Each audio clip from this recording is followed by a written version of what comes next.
multi-denominational organization like MAPO and making a positive difference in our community. 36 years ago, I had a big decision to make. I was working in Oklahoma City as a weekend sportscaster, and I was planning my next career step. Now, I'd never been a fan of cold weather, so I always wanted to work in a warm weather city by the ocean, and dreams do come true. I was about to say yes to a sportscasting job in Tampa, Florida, until I got a phone call from a former Mizzou classmate who was working at KSDK. We hadn't added the K yet. He said, Jay Randolph and Ron Jacober were looking for a weekend sportscaster. If I was interested, he said, hurry up and FedEx a tape. So I had a choice. I could go to the beach, beautiful sunsets, warm ocean breezes, boat rides, or I could come home and work for my hometown TV station and make my parents prouder than proud. Guess you figured out what my decision was.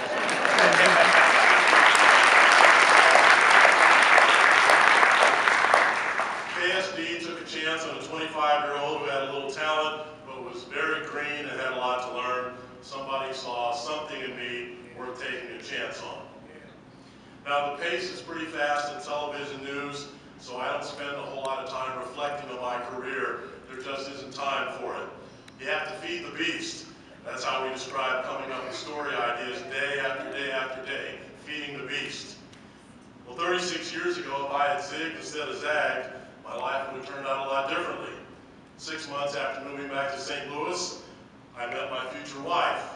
Had I gone to Tampa, who knows? Linda and I have been married for almost 33 years, and our one and only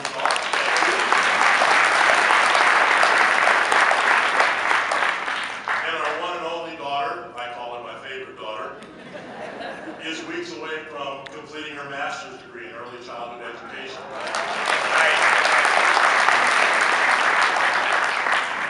It's been an interesting career here in St. Louis. I was 13 years into my sportscasting career and things were going great. I won several Emmys and I love covering my hometown teams, especially my beloved Cardinals. I'd interviewed and done stories on some of the biggest names in sports: Ozzie Smith, Waddy Herzog, Wayne Gretzky, Michael Jordan, John McEnroe, Sugar Ray Leonard. It was all good. In 1989, the general manager called me up to the 3rd floor.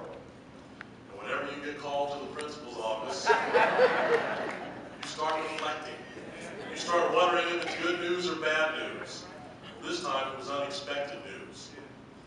The GM said, we're making some changes on our morning newscast. And I thought to myself, okay, what's that got to do with me? The GM said, I think you'd make a good co-anchor for Jennifer Blome on Today in St. Louis. All right, all right. Truth be told, I was afraid to say no. Even though my boss insisted I should feel no pressure to agree with the man who could fire me. So that was the beginning of St. Louis television history. Jennifer Blome and I co-anchored Today in St. Louis for 22 years, longer than any other St. Louis anchor team.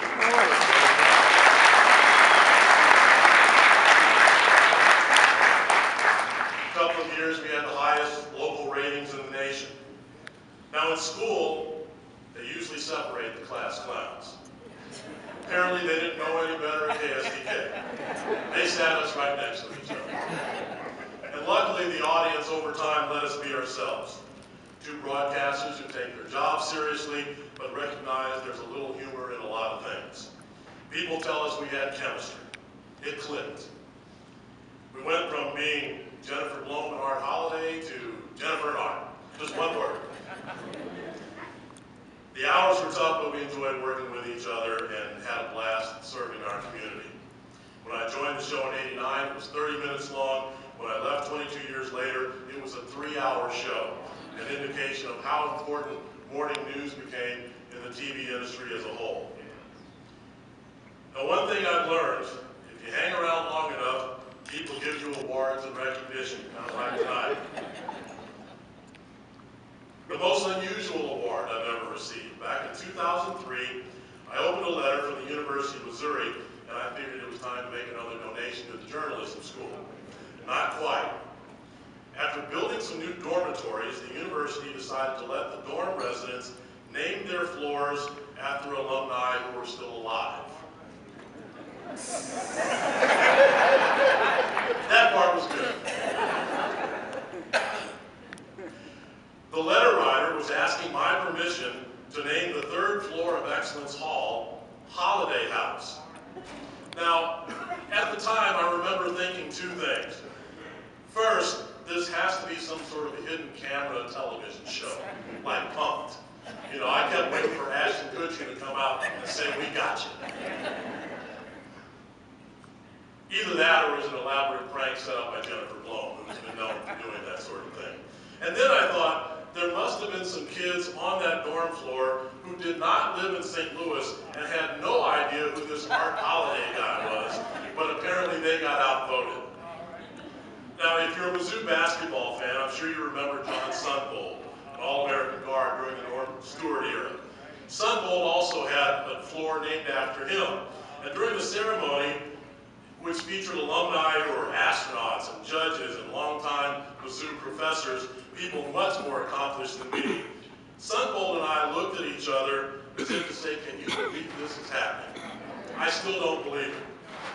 The best part of it, though, was that my daughter was a freshman at Mizzou, and she was at the ceremony, so that was pretty cool for Dad.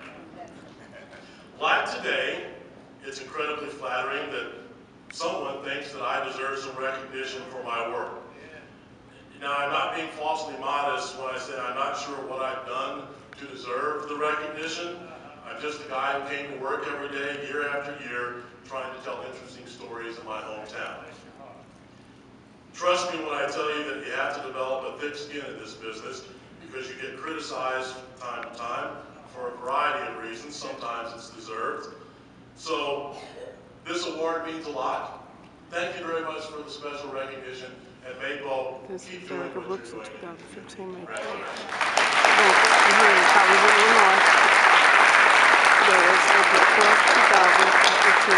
Let's give all of our leaders a round of applause.